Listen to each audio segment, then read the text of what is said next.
खबरें जो आपको सीधे जोड़ती हैं हमसे, जिनका आपकी जिंदगी पर होता है सीधा असर। खबरों की वही तस्वीर, बिना बदले बिना डरे, जज्बा सच का लिए, सच दिखाते हैं। सूरत जिला वन विभाग लेडीज अधिकारी को गोली मारी गई। कामरेज जोखा रोड पर वन विभाग अधिकारी RFO सोनलबेन सोलंकी को गोली लगने के बाद तुरंत अस्पताल ले जाया गया। गोली कैसे लगी, इस पर संदेह। घटना के बाद सूरत जिला पुलिस काफिला मौके पर पहुंच गई है।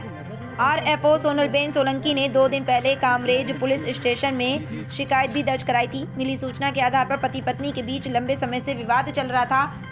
सोनलबेन के पति सूरत शहरपाल RTO इंस्पेक्टर के पद पर कार्यरत हैं। महिला RFO द्वारा आत्महत्या का प्रयास किए जाने का संदेह, आगे की जांच पड़ताल पुलिस कर रही है। सूरत से नरेंद्र पटेल की रिपोर्ट। सवारे कामरेज पोलीस स्टेशन में एक वर्दी મળેલી કે જે જોખાવાવ રોડ છે ત્યાં એક ઝાડ સાથે ગાડી ટકરાઈ અને એક્સિડન્ટ થયેલો છે।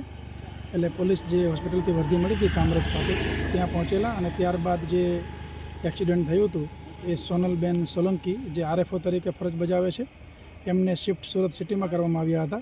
ત્યારબાદ ત્યાંથી મેસેજ મળતા પોલીસ ત્યાં પહોંચેલી અને જ્યારે ડૉક્ટરે આગળની કાર્યવાહી ચાલુ કરી ત્યારે ડૉક્ટરને અંદાજ આવ્યો કે કંઈક શંકાસ્પદ છે અને એમના માથામાંથી બુલેટ મળેલી છે। એટલે તાત્કાલિક ડૉક્ટરે પોલીસને તમામ વિગતો જણાવી।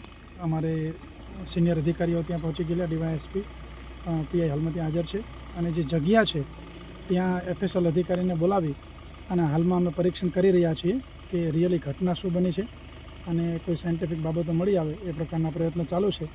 હાલ જે સોનલબેન સોલંકી જે છે એ હોસ્પિટલમાં એડમિટ છે અને ડૉક્ટર આગળની જે કંઈ કાર્યવાહી કરવાની હોય એ કરી રહ્યા છે।